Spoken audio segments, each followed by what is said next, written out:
BD news. नमस्कार, मैं हूं आपके साथ वैशाली वर्मा और आप देख रहे हैं बीडी न्यूज। आइए रुक करते हैं आज की खबरों की ओर। किन्नर समाज उपेक्षा से सम्मान की ओर एक नई पहल। बीकानेर के बड़ा बाजार में स्थित किन्नरों की हवेली न केवल ऐतिहासिक महत्व रखती है बल्कि समाज में किन्नर समुदाय की स्थिति को भी बयां करती है। इस हवेली की गुरु मां मुस्कान बाईसा, जो मूलतः हिसार की रहने वाली है, ने 10-15 वर्ष की आयु में अपने परिवार से अलग होकर एक यहाँ नया जीवन शुरू किया। हालांकि परिवार से संपर्क की कोशिशें की गई, लेकिन अपनों की बेरुखी ने उनके जीवन में गहरी चोट छोड़ी। आज यह हवेली करीब 35 किन्नरों का घर है, जो शादी ब्याह और अन्य समारोह में आशीर्वाद देकर अपना जीवन यापन करते हैं।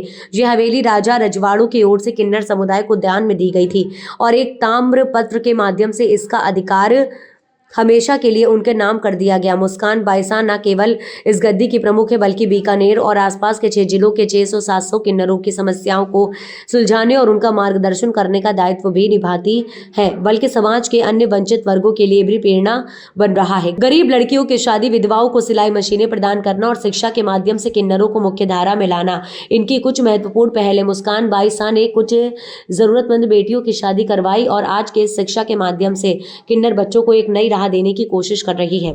ये समुदाय सरकारी योजनाओं का प्रभावी क्रियान्वयन और सामाजिक स्वीकृति चाहता है ताकि इनका जीवन स्तर सुधार सके। इस हवेली में किन्नरों के बीच धार्मिक समन्वय की अद्भुत झलक देखने को मिली, जहां एक ओर नमाज पढ़ी जाती है तो दूसरी ओर भगवान के भजन गाए जाते हैं। राधे राधे, जय माता जी, जय श्री कृष्णा। क्या नाम है आपका? मेरे नाम लताबाई। कहाँ से हैं? बीकानेर मुस्कान बाई की चेला हूँ। शिष्य हैं आप? हाँ, और आप बड़ी कहाँ शिष्य से हूँ। यहाँ पर कब से आए हैं? मैं कलकत्ता की हूँ, जी। 15-16 साल होगी।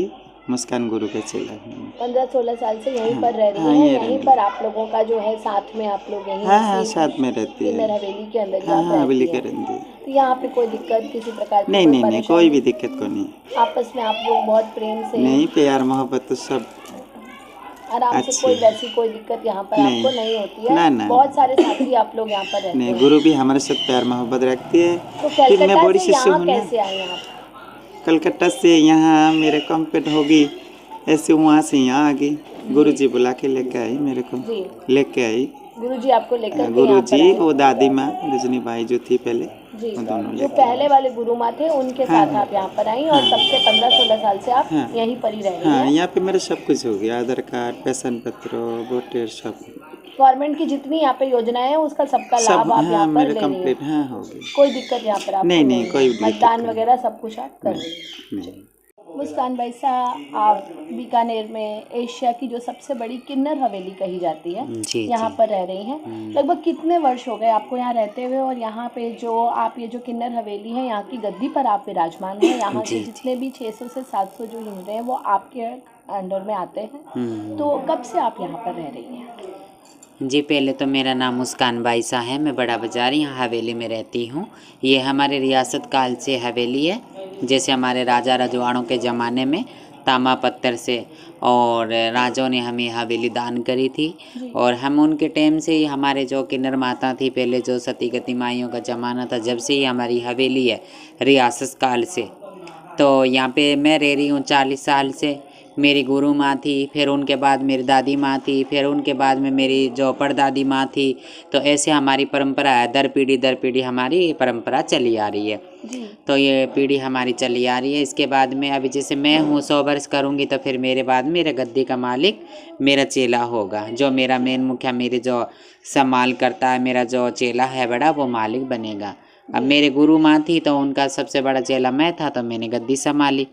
हाँ जी, ये तो देखो हमारे पहले जो ज़माने में किन्नर जो पैदा होते थे तो घर वाले दे देते थे, चल के खुद मतलब गोदनामा लिखवा के अगलों के किन्नरों के, किन्नर माताओं के हवाला कर देते थे जब किन्नर पैदा होते थे मेरे ज़माने में। और आजकल तो देखो सब पढ़े लिखे लोग हो गए और आजकल सरकार ने भी हमारे लिए इतना अच्छा काम करा है। सरकार ने भी हमारे लिए बहुत अच्छा काम कर रखा है। पढ़ लिखे नौकरी भी लगते हैं, कोई चेयरमैन है, कोई पार्षद है, कोई जज की नौकरी तलाश कर रहे हैं, कोई क्या बन रहे। किन्नरों में आजकल ये हो गया। तो सरकार को मैं बहुत धन्यवाद कहना चाहती हूँ कि हमारे लोगों को आम जनता के लिए, आम जनता के तौर तरीके से हमारे किन्नरों को मानते हैं।